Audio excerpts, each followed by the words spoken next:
Your business with Chitauri was finished.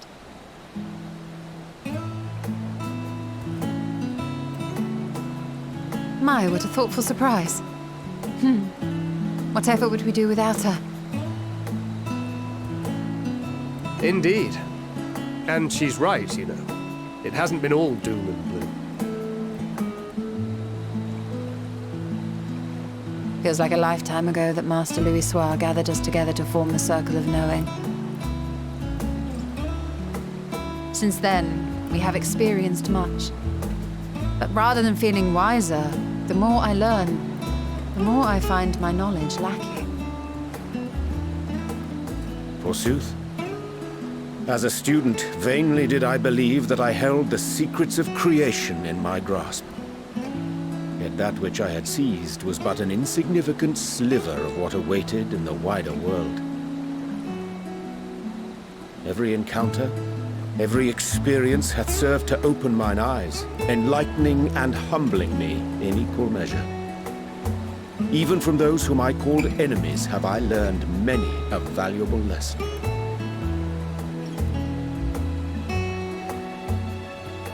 What will we learn at the edge of the universe, I wonder?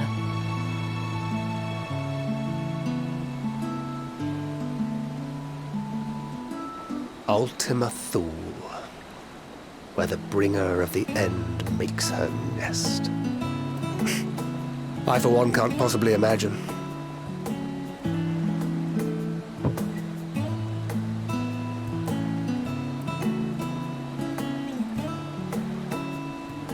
But whatever awaits us there, we will survive. We must. For her.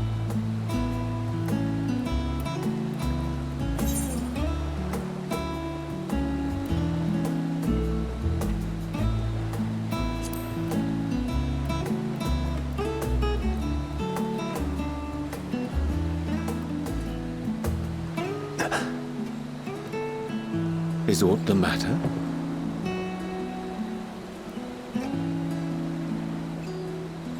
No, it's nothing. I just... Well, lately I find myself surprised at how much I've changed. How much we've all changed.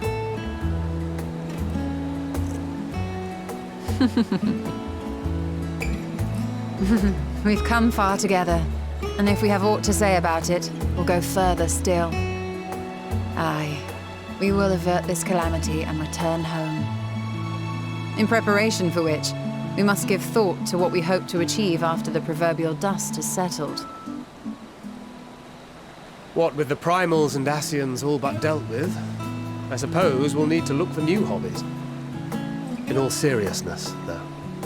In uniting to overcome a common foe, the disparate peoples of the world have found a way forward together.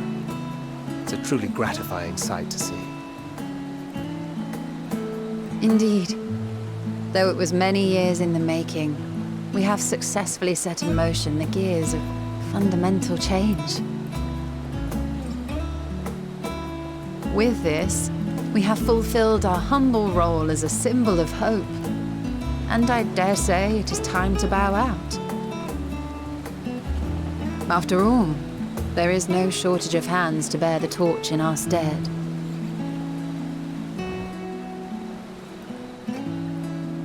You know, I never really considered I might live long enough to see an after. But even if my time as a scion came to an end, I don't expect that much will change.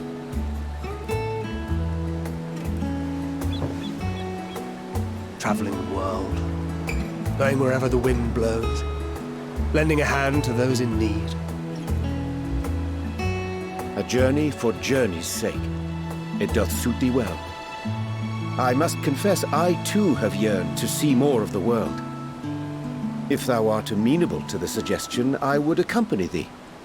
Mine ability to affect an air of normalcy through artful disguise is much improved, thou must concede. Aye, well, improvement is relative. You still look suspicious no matter what you wear.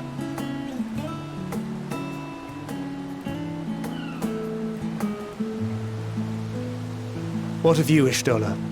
Any grand plans? Why, continue my quest for knowledge, naturally. To begin with, I wish to know the state of the reflections, to which end I must find a means to travel between worlds. 'Tis the least I must do if I am to keep my promise.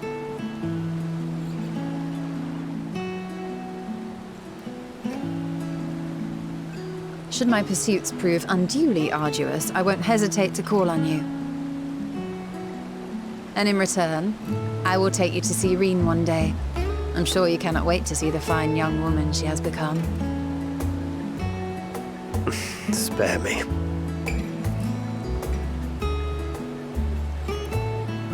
And what of thee?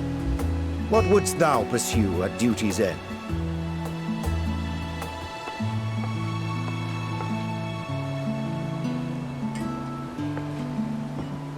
Here's yours. My apologies for the wait. Well, shall we make a toast?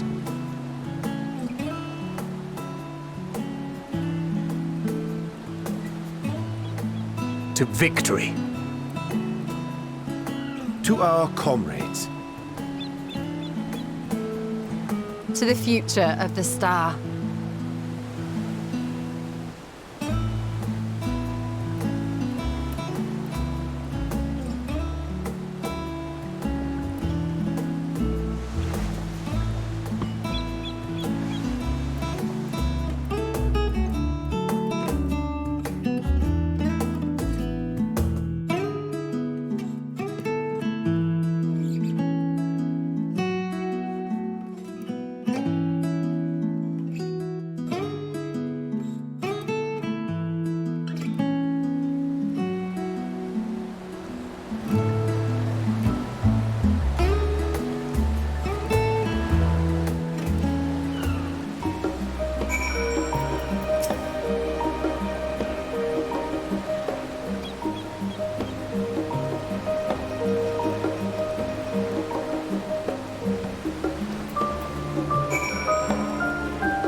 Oh.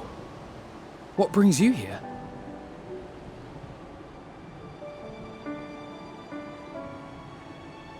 Ah, so you were worried that the Levier household might again be gripped by turmoil. All is well, I assure you. In my letters home, I had made mention of Estinian, you see. My mother wished to meet the legend in person, and so we arranged to have a spot of tea together. Where were you in my hour of need?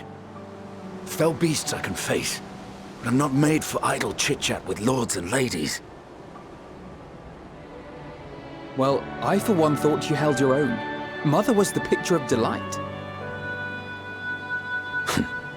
I might have been delighted myself, were we in a tavern with more agreeable drink. The thought of fleeing crossed my mind, but what then? I'd never hear the end of it, least of all from Tataru. I'm sorry. 'Twas not my intent to cause you such distress. It's just... it was one of the things I didn't want to leave undone ere we set forth. That's not to say I think we won't be returning.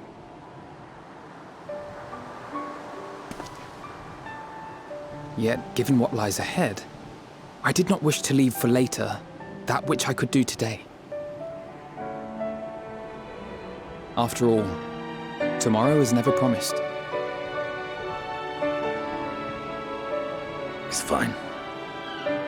Not like I had better things to do. Besides, seeing you with your mother brought back fond memories of my own. Be we rich or poor, family is family.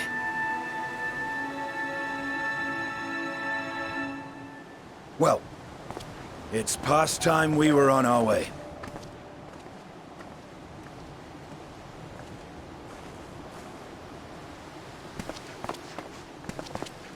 Wait!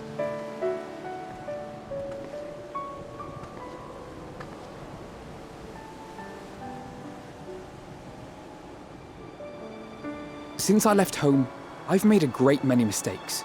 Mistakes for which I can never make amends. But through it all, you didn't give up on me.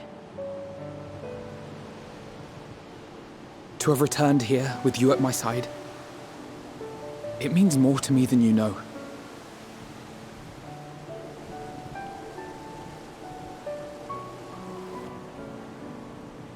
Thank you, from the bottom of my heart.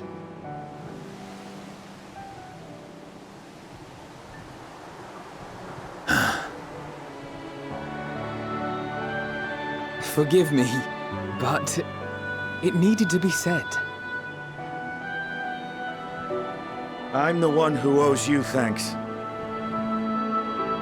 Were it not for you, I would not be alive today, nor come to terms with Nidhogg's spirit. I am ever grateful.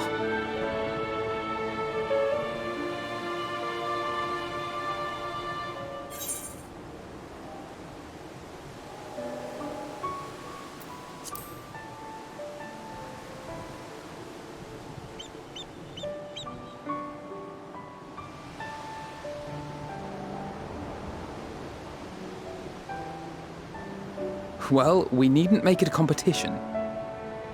You know, this must be what Heidling meant when she spoke about depending on one another. However treacherous the road before us, together we will prevail.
Oh.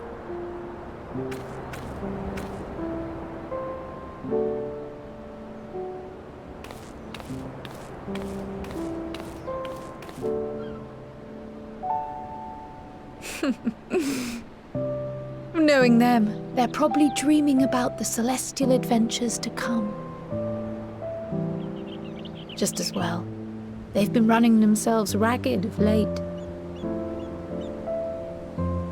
Unlike you and the others, I'm a few steps removed from the danger and excitement. The things you all get up to never fail to impress me. But by the same token, I can't help but worry. Not only for your safety, but for your happiness. After everything you've sacrificed, you earned it 1,000 times over.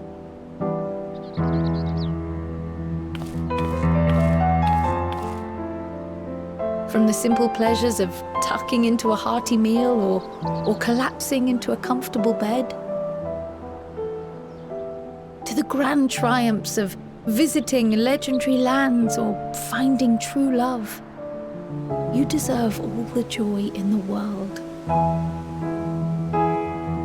There is so much that life has to offer, so much to be treasured and shared with those we hold dear.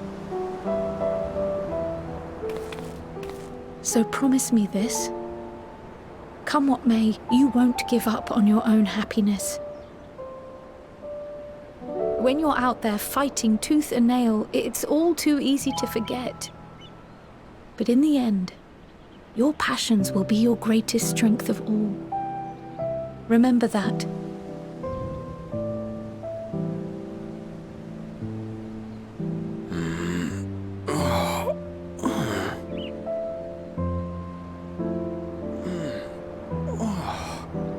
This feels familiar. Well, 'tis good to be...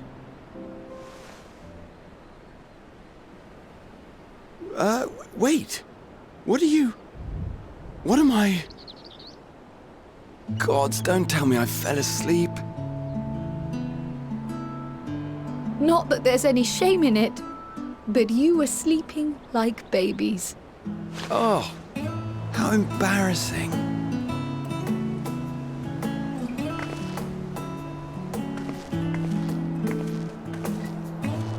Not a word to anyone. Understood? Not one word.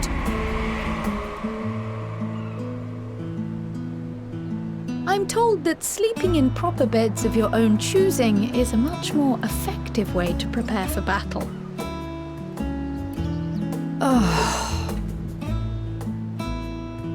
So, what were the two of you doing here? I had a few books to return to the library. Thought I'd take care of it while I could. And you?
Never get what you want.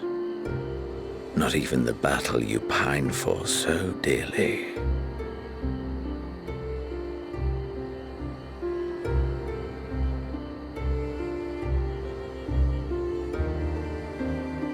In that transcendent moment, what was it that I sought in you?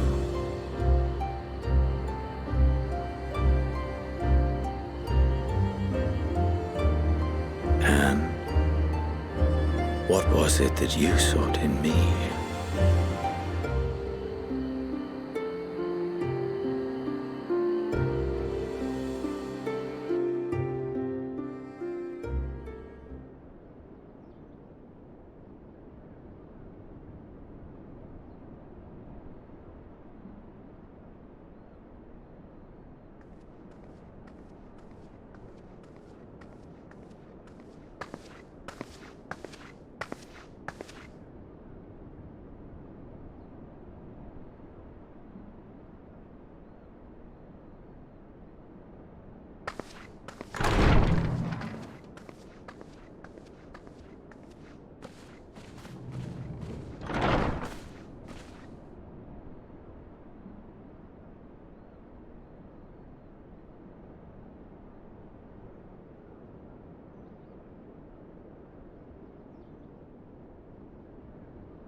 How often have we thus assembled? To combine our knowledge and seek solutions to the problems before us. Back at the Waking Sands, it was all we could do to address the most minor of troubles. Who could have realized what we'd find when we began to look to the sources of the realm's woes? At the Rising Stones, we made great strides and shared many moments. From the joyous to the sorrowful.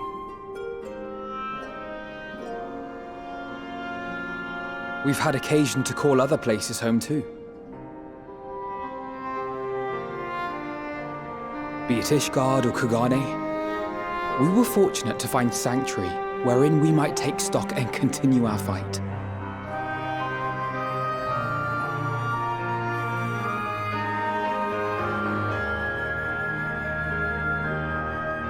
I was honored to host this company in the Crystarium, to stand with you all as we confronted the truth of the star itself.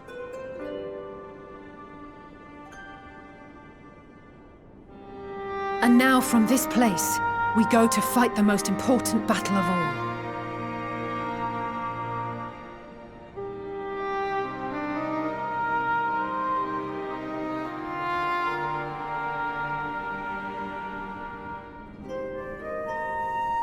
The Forum has sent word.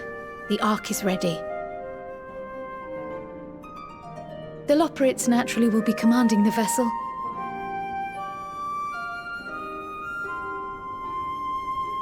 They will see the 8 of you to Ultima Thule.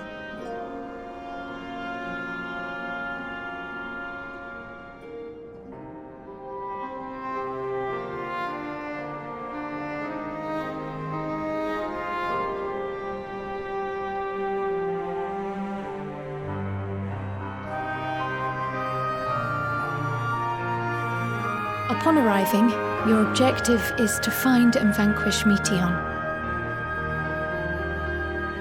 As a final formality, the Forum bade me ascertain your resolve. So, are you certain you wish to do this?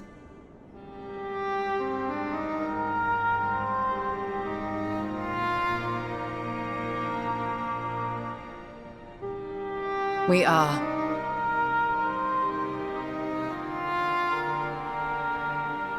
Then, ere you report to Thalmasane, I leave you with these words.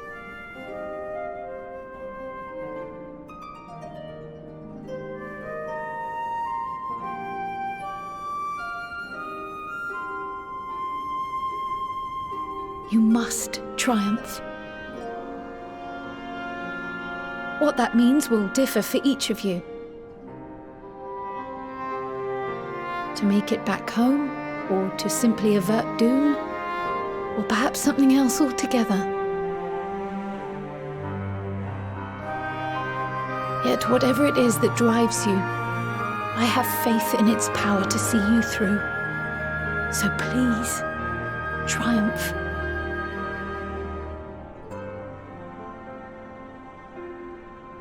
Triumph, as we who remain behind believe you will.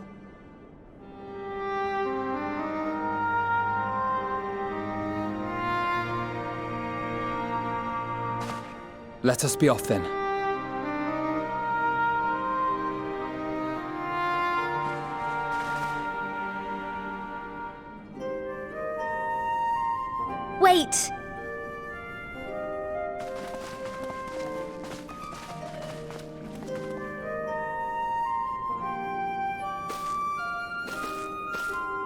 Both Kryle and I will be there to see you off, but as your receptionist, I feel I need to say this here.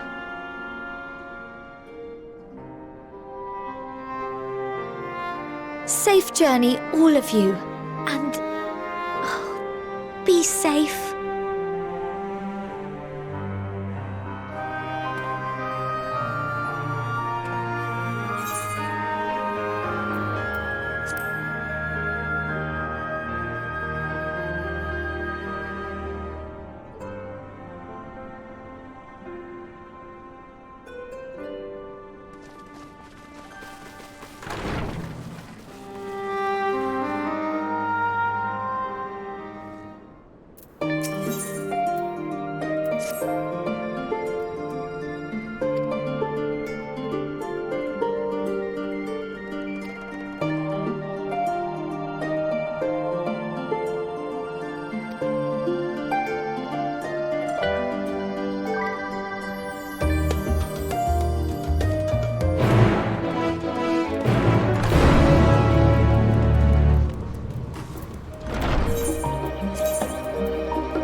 All present and accounted for? Good. As you will have heard, the Ark is ready. All that remains is to board and be on your way. I've seen my fair share of tight schedules, but this was bloody murder. But we did it. We finished the ship. It's safe, fit for purpose, and looks good to boot. Aye, it's a garland through and through.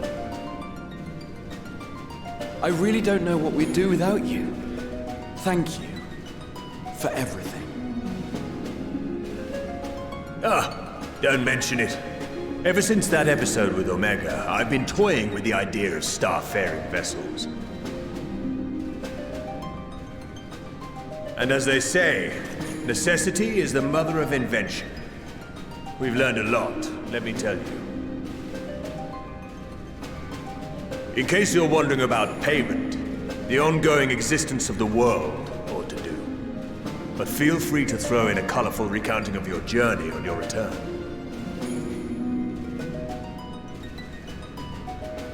So, have you thought of a name? A name? Wasn't everyone just calling it Father's teeny tiny toy boat? Well, seeing as its purpose has changed, I thought a more eloquent name was in order. I suggested as much to Fortuneau, who seemed quite amenable to the idea.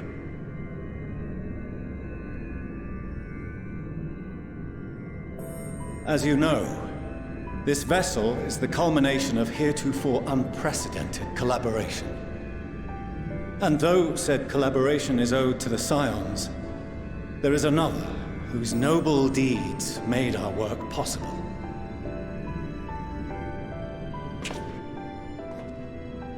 from a fragment of Dalamud. We obtained not only advanced materials such as refined adamantite, but the knowledge to traverse the stars. And this fragment would not have found its way to us had the Archon Louisoix not fought to protect this world, and in so doing, laid down his life. Now that the vessel stands complete, I cannot help but wonder if it was more than mere happenstance. If it was my father's intention to guide us here. In the hopes that his guidance will see you all safely home, I name the vessel after that self-same fragment of Dalamud he delivered unto us.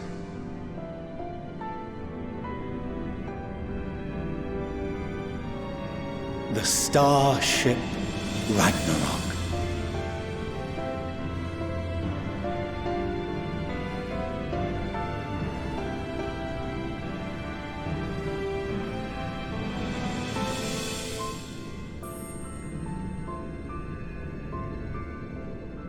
Sorry for the wait.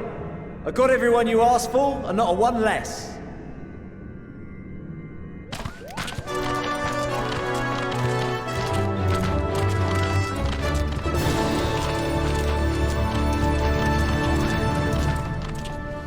What are you all doing here? Oh, I invited them. The representatives of those tribes with religious inclinations.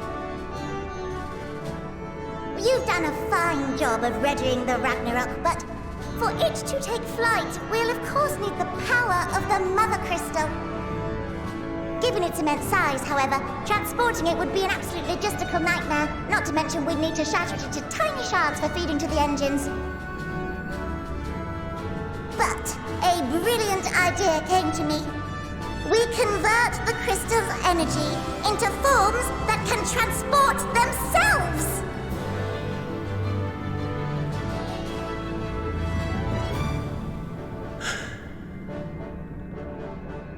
Thou wouldst employ summoning, or should I say its precursor, creation magics. Care to explain for our benefit? As you may have witnessed at Bestway's Burrow, the Loporrits are capable of creation magics, which they use to shape the moon's environment.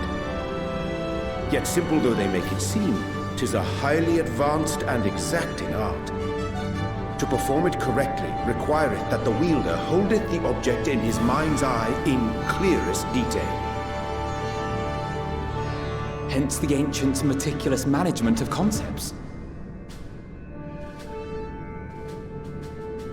Drawing upon this art, the Ascians conceived of summoning as we know it.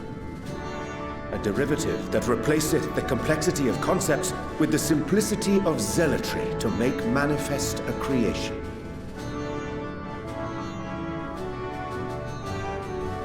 I see. By combining the Loporrits' magics and the tribe's faith, we convert the Mother Crystal into primals of purer form and greater obedience. Summoning as it was intended, one might say. Indeed! Indeed! While Heidelin gave us the ability to use creation magics, she forbade us from using it to make anything possessed of a soul, or similar. She didn't say anything about fulfilling the desires of others, though. So, borrowing our friend's faith, we'll create deities using the Mother Crystal's power and send them to the Ragnarok! Am I the only one here concerned about the risk of being turned into a tempered minion? Oh, right, I was getting to that. From what I've read in Sharlayan tomes, it appears the Ascians incorporated an additional nasty element into their summoning method. The fervent desire to assimilate others into one's belief. Beings thus created are instilled with the self-same desire and use their powers to enthrall people, starting with the summoner.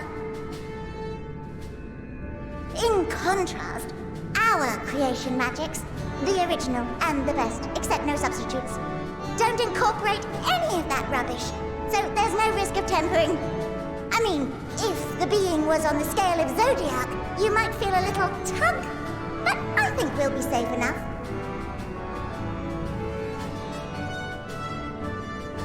Truth be told, I do not understand the intricacies of this plan. But none of us would ever turn our backs on you. When the avatars of our faith ran amok, you intervened without decrying we who birthed them.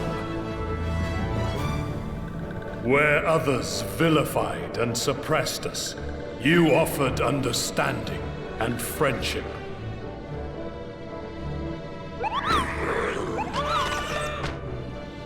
In gratitude, we will share with you the true expressions of our gods. Not malevolent deities, but benevolent saviors. Alright, you lot, we're heading to the ethereal sea. Stay in sight, else you're liable to get lost. Lead the way.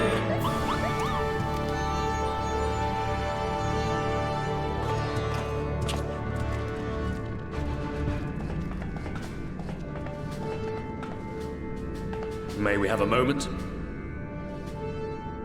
In anticipation of the day man might journey to the stars, we developed these.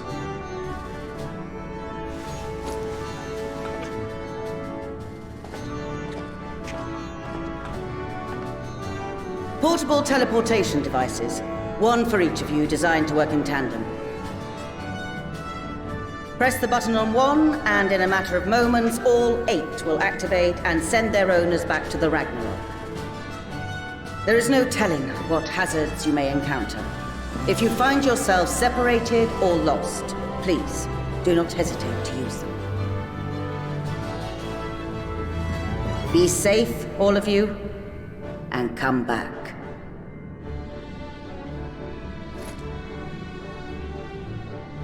You as well. I pray you take care. Looks like everything is in order, so I'll go ahead and board. A few of my fellows will remain to assist with the summonings, but rest assured, the vessel won't want for competent crewing.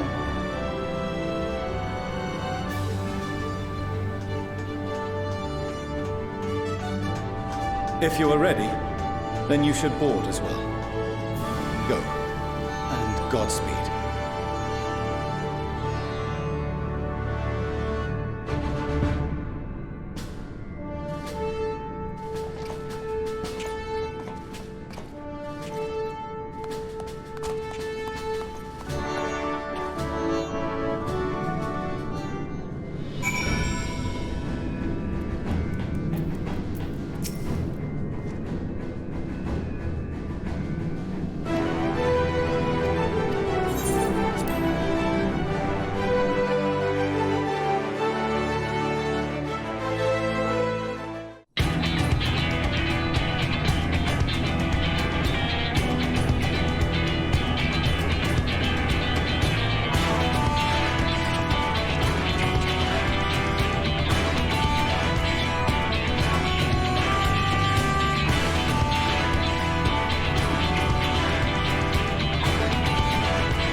I hope you have everything, because I can't be bothered turning back.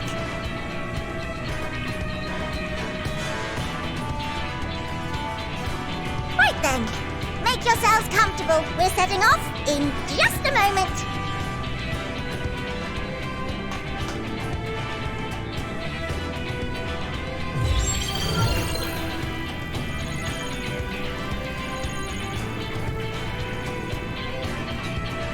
It's incredible.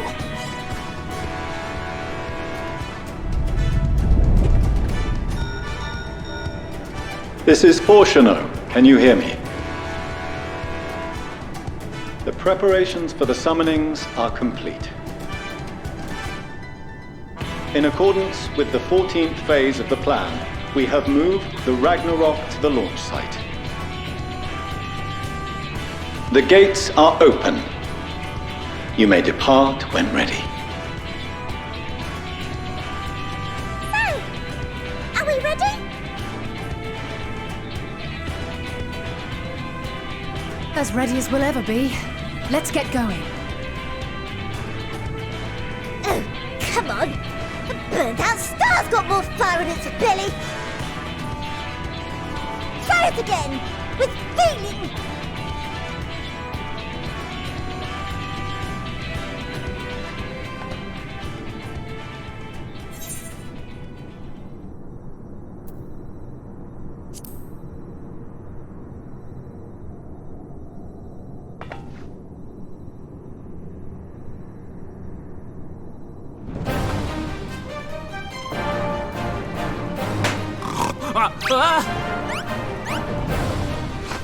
Engage! Engage!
Into the sky. I cannot imagine a greater indignity. Do not sulk so, for thy mighty winds exist not only to buffet and batter. Nay, they may serve also to thrust forth with vigor. Such is thy glory, and thus it is an occasion to rejoice. So come, let us revel!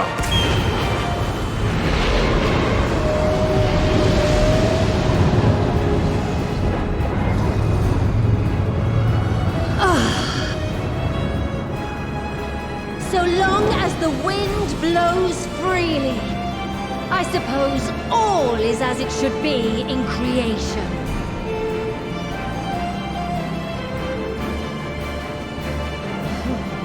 I will render unto them a storm, that they may pierce the firmament and fly free!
peace?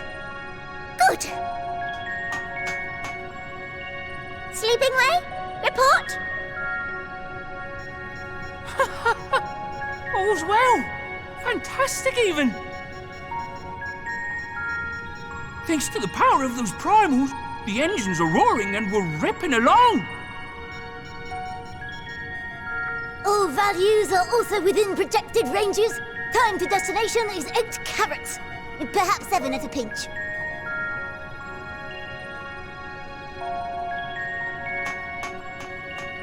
All right, let's go over some points of caution. Our destination, as you know, is Ultima Thule. Lest you wonder, the place is not a star so much as a patch of emptiness. That's the extent of what our equipment could determine, anyway. From what we know of Meteon, she's likely used dynamis to obfuscate her location. So, in conclusion, we'll only know what's there when we get there. The crew and I will see to it the ship's ready to take off at a moment's notice. We'll support the search as best we can, but it'll be your paws on the ground, assuming there is any. But everything will be fine, I'm sure. Hydaelyn believes in you, so you ought to believe in yourselves.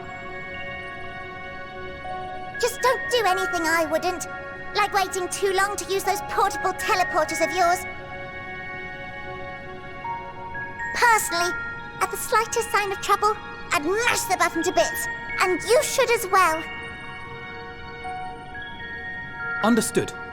We promise to be careful. I suggest you brace yourselves. We're about to arrive and the vessel will shake a good bit.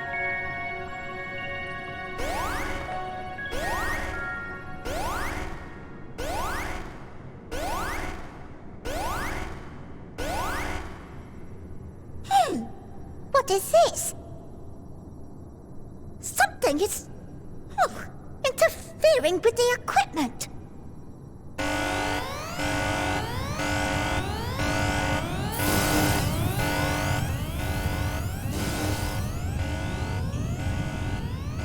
Greetings.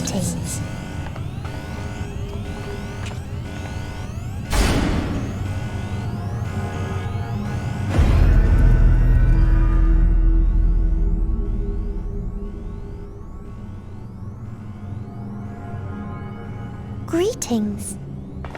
Can you hear me?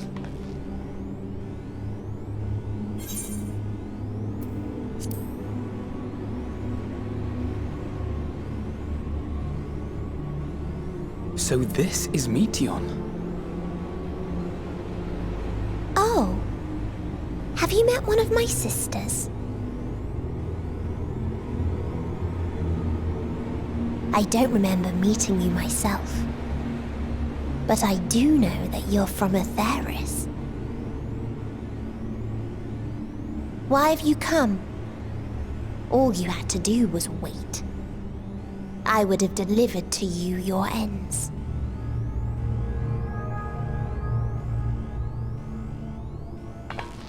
We didn't ask for that. I don't understand. All life is destined to end. Why choose to prolong your suffering? Effort, ambition, love, they amount to naught.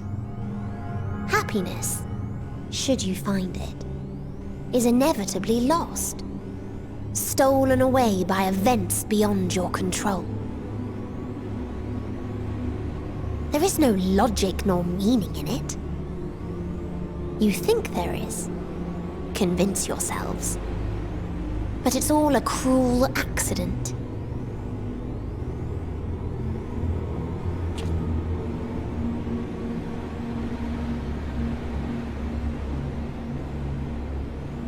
Come now. I speak the truth. A truth you would recognize if you looked up at the night sky. unbroken emptiness.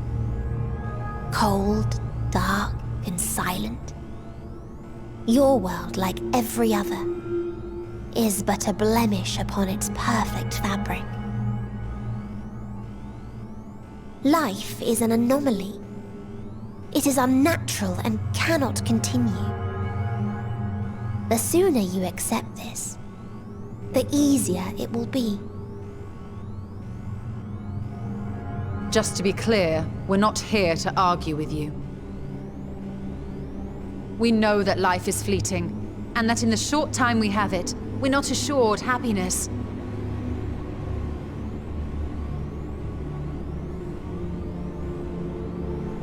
Indeed. I've seen far more sorrow in the eyes of many I've met. I myself have plenty of regrets.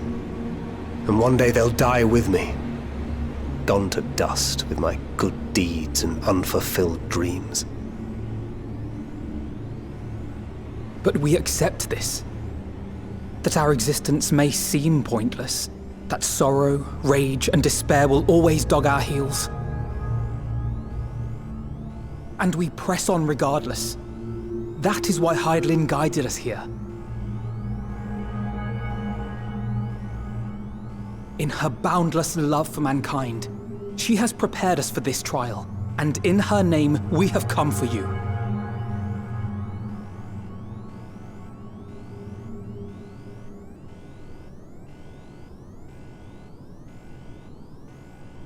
Yes, I sense it. A burning passion like unto fury. I know it well. For the same passion once burned in many a star before yours.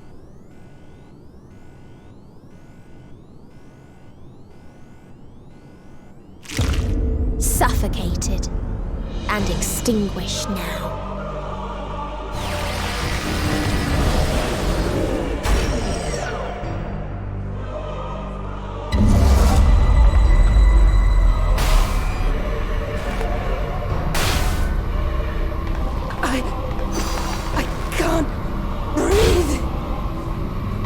You approach the bounds of my ultimatum, where emotions dictate reality, where resignation and acceptance unite to embrace the end,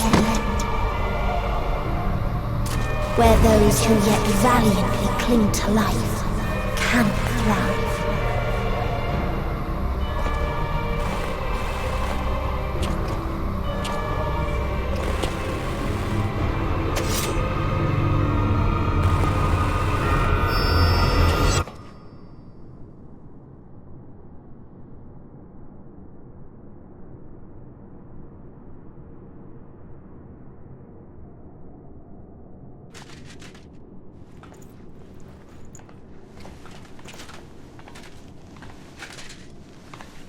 By the Fury.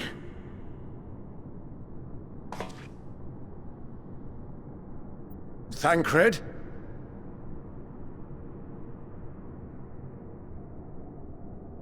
Meteon has gone as well. Mayhap he awakened first and gave chase. Everyone? It appears we are at our destination.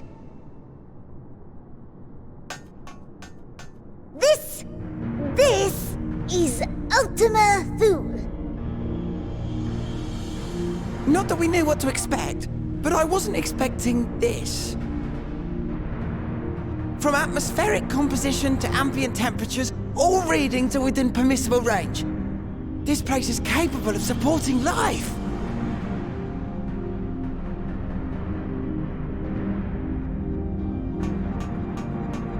If that's the case, then Thancred may well have gone on ahead. Let's go and have a look.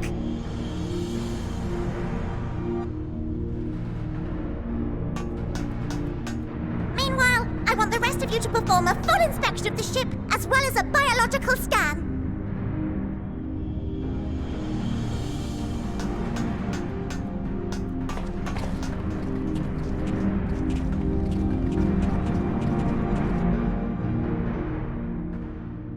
So it was that the brave wayfarers arrived at last at Dream's End.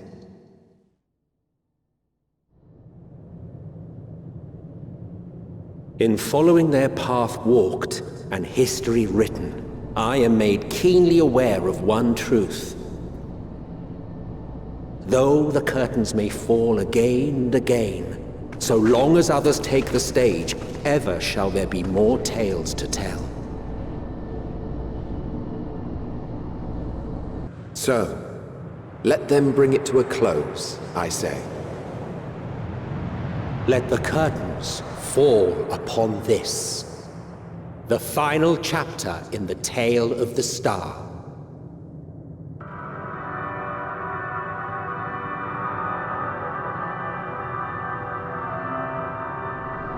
Is this a dead star?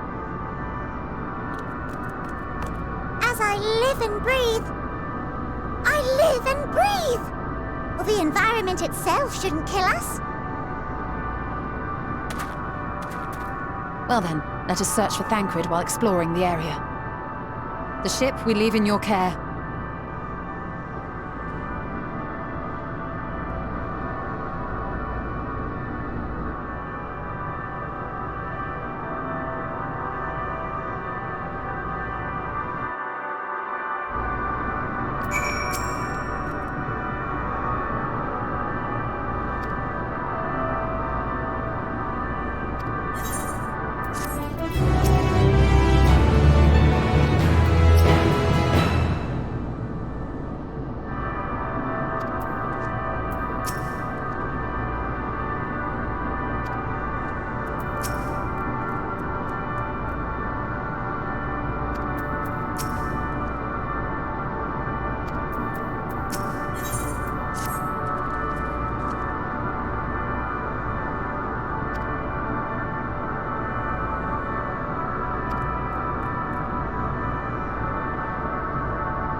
What you see is a memory of a world that once was.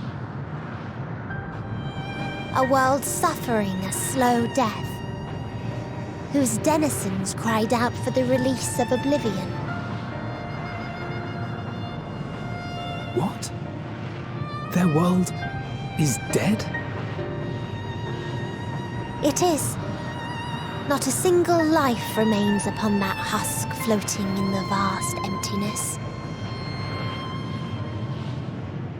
These creatures are shadow and shade, perpetuated only to suffuse dynamis with their unending lamentations.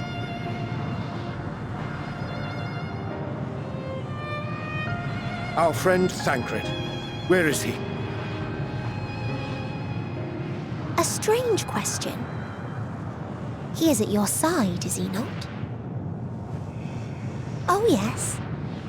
He is here and there, and everywhere within this space. He would tell you himself if he had form to form words.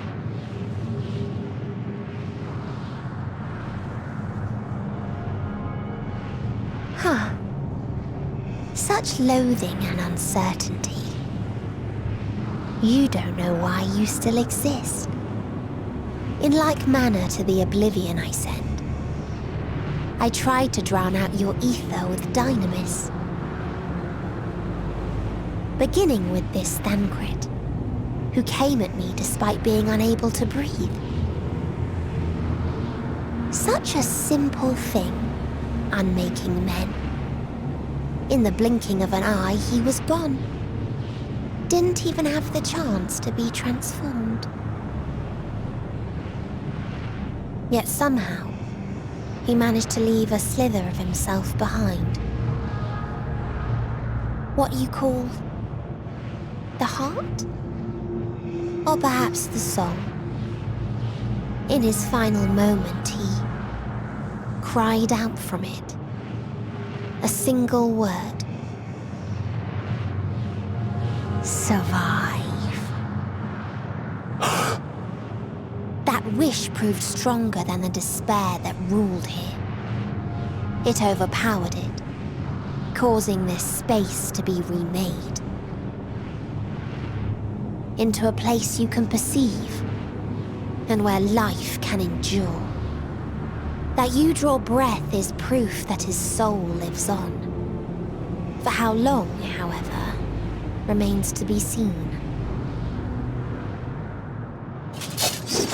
Well then, we should hurry and tend to business.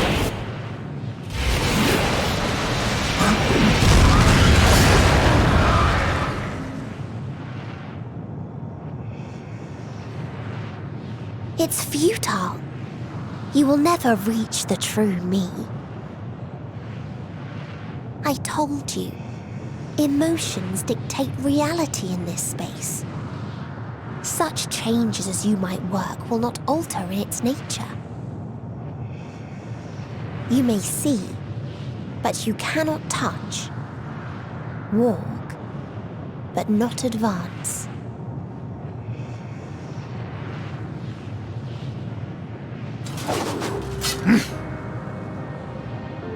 Meteon holds too much sway here. How do we contend with a foe who can unmake us on a whim?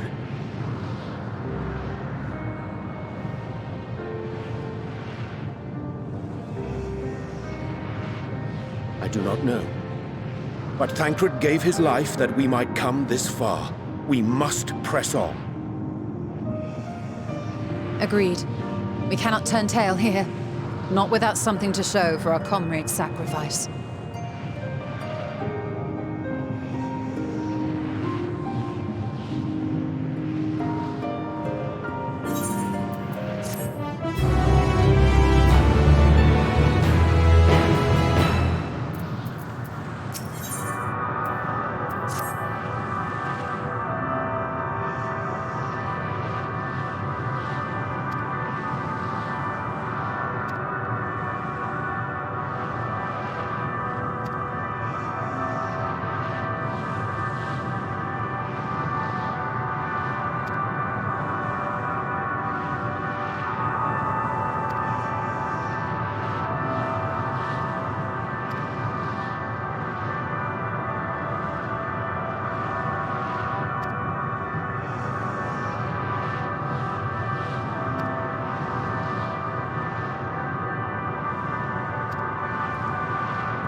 He remaineth as he was when I first approached, entombed in melancholy.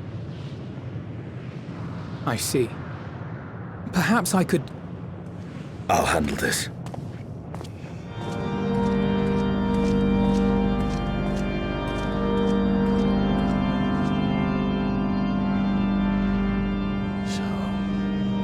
Waiting to die like all the others, are you?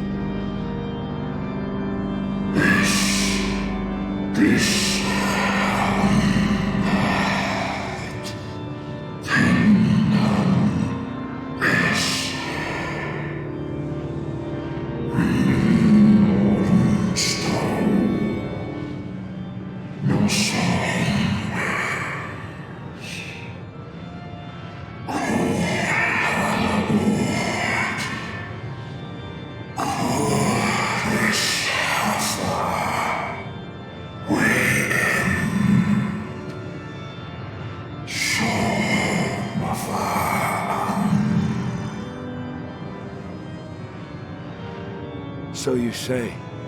Yet your kind has found a new beginning on our star. One of you braved the Expanse, bearing with him a clutch of eggs. They and their children now rule our skies, their song heard by all.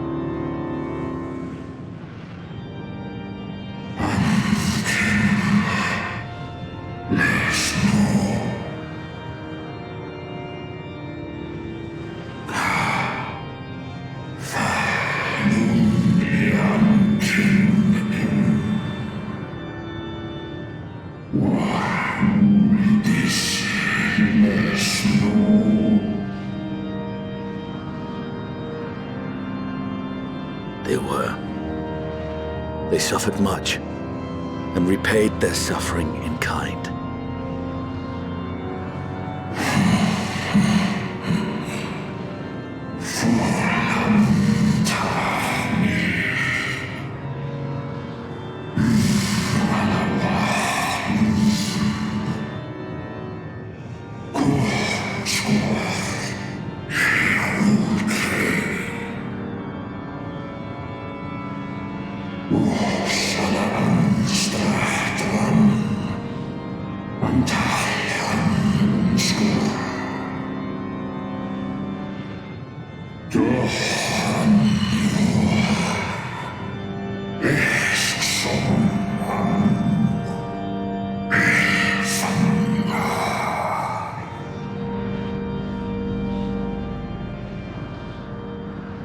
Had your brethren made the selfsame choice, my family might still be alive.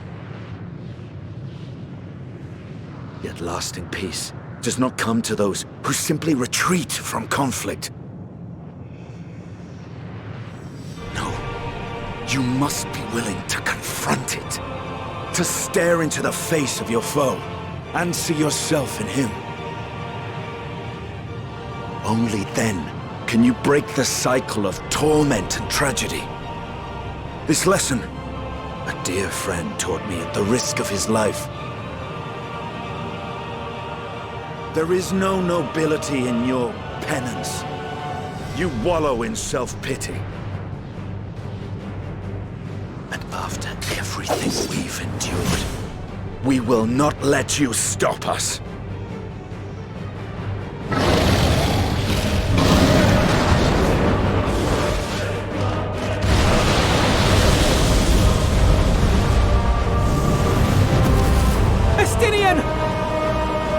Stay back!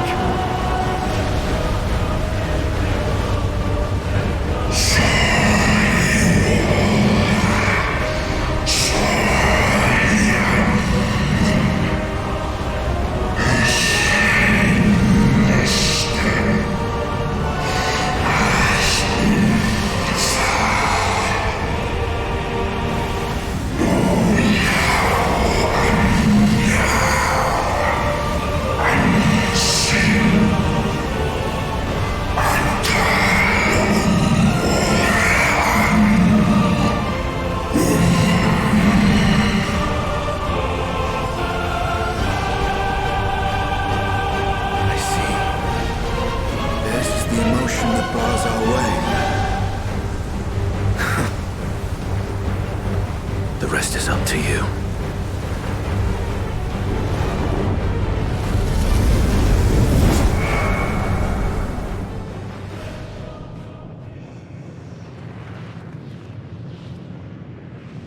No! Not Estinian too!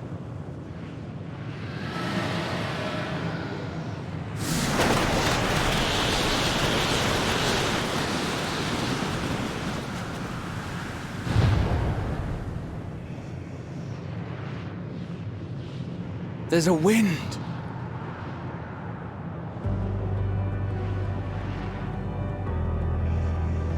He's opened the way for us. Sacrificed himself to remake this place, like Thancred did.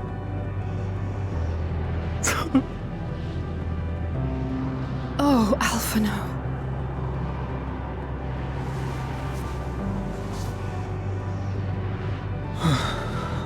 Come. Let us follow the wind. It will not lead us astray. He would not.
Please, continue.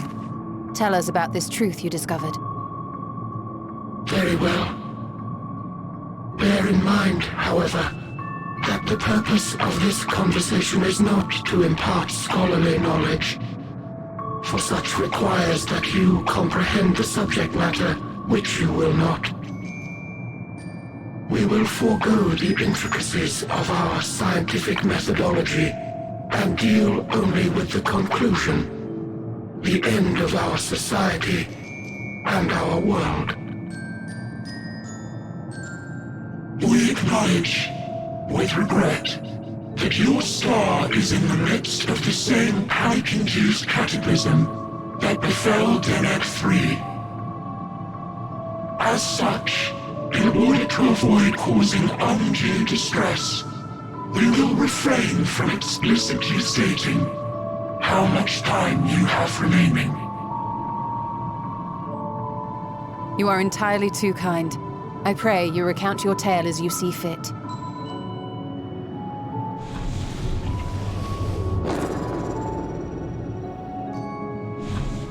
In the beginning, the universe was but a tiny particle.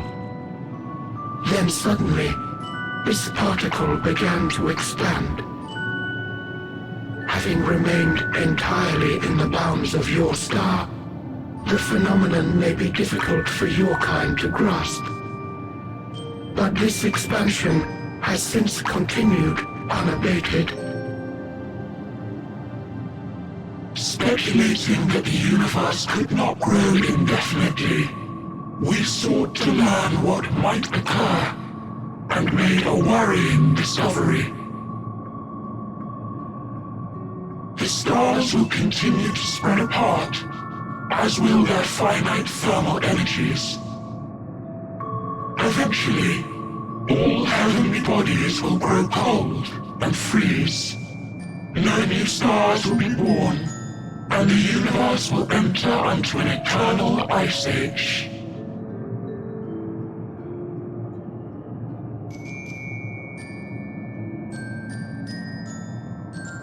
In hopes of proving that this determination was erroneous, we scrutinized our research from all angles, even as we sought to avert the everlasting winter.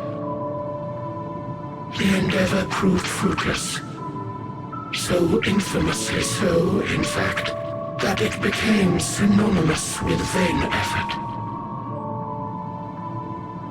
The universe as we know it would end, and there is no way to prevent it. Beneath the weight of this knowledge, our society stagnated. Though we had time still, it was a cold comfort. Why strive for anything when desolation is assured? When our wealth of wisdom, accumulated since the dawning of our kind, would be forever lost. No civilization would rise from our ashes. No scholar recover our knowledge. In silence unbroken, naught would stir.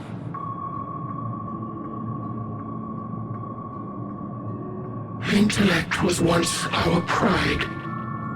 Overnight, it became our shame. Our works, monuments to futility. Immortality, our greatest invention, became a source of suffering. Rather than suffer on, many chose to unmake themselves by means of etheric exsanguinators.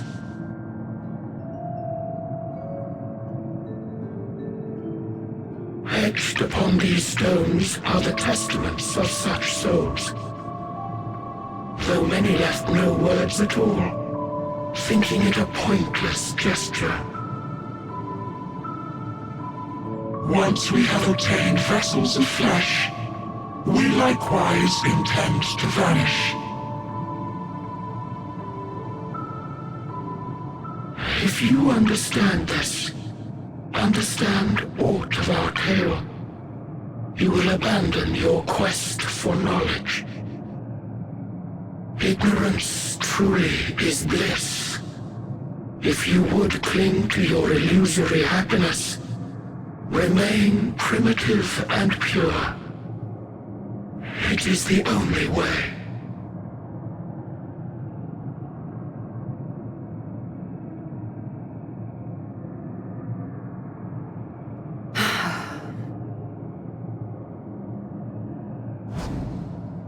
So that's your story.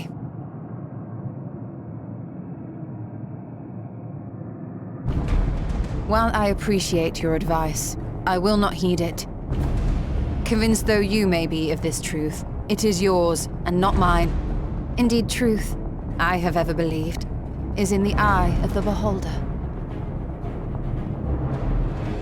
Are you suggesting that we have reached a faulty conclusion? That our science failed us? Hardly. As you yourself said, the subject matter is beyond my comprehension. And that, I accept, is true. I do not possess the knowledge to prove or disprove your conclusion. In my mortal years, I doubt I could even approach the wisdom of the Air. But of one thing am I absolutely certain. I would not be happier in ignorance. Y'shtola, no! You mustn't!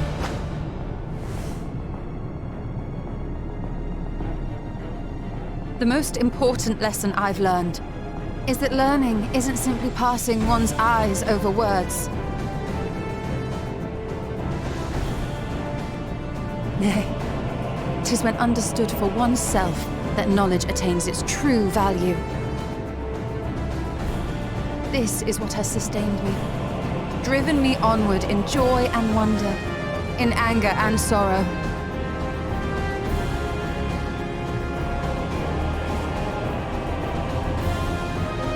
The universe may end, and all may be for naught, but I will live as I always have. I will always seek out new knowledge, and no conclusion of yours, no matter how grim, can dampen my desire.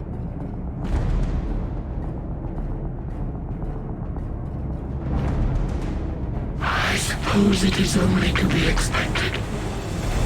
Their feeble minds cannot fathom the terrifying gravity of it all. But worry not. We consider it our duty to enlighten you, and we will not stop until you grasp the full extent of our despair.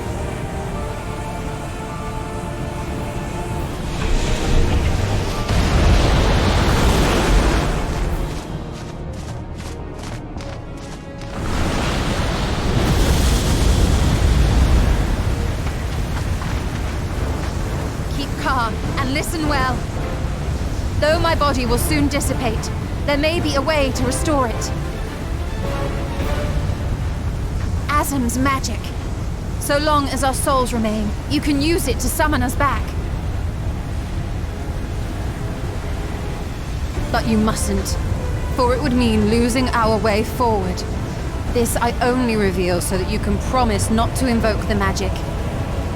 We came here knowing what victory may cost, so press on, and do not look back.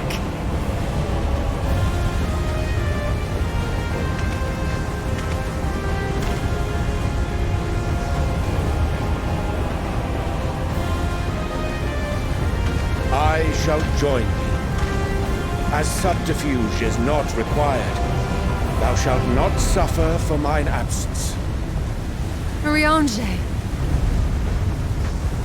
My resolve hath never been as strong as thine. Full oft have I wavered in my decisions, and afterwards been stricken with regret. In spite of this, I may still stand with my comrades, supporting them as they attempt the greatest of feats. This truth I have learned in the course of our journey. And many though my shortcomings may be, I may also claim to excel in prophecies. My studies, into which have granted me the flexibility of mind needed to bend this malleable reality.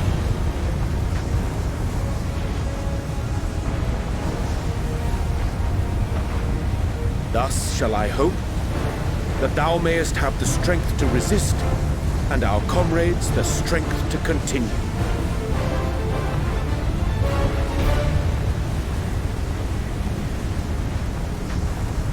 With you to urge us on, how could we possibly fail?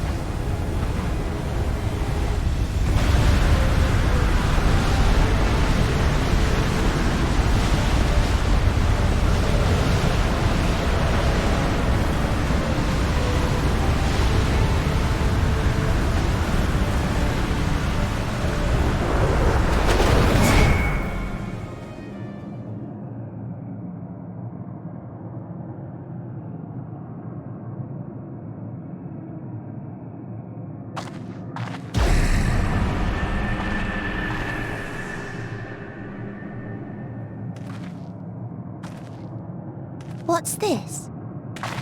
An extinguished civilization. Rekindled.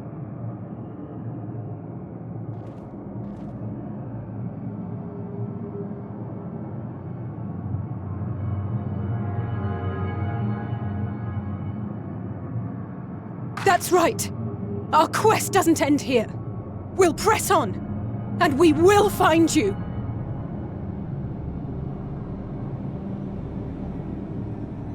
There. That's where you'll find me. Is that another star?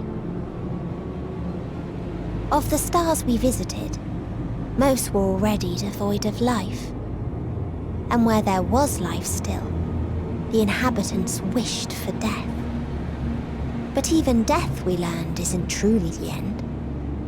It is but a part of the cycle of rebirth.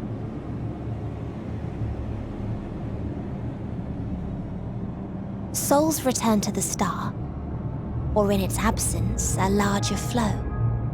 And eventually they are reborn. Alive again, to know suffering anew.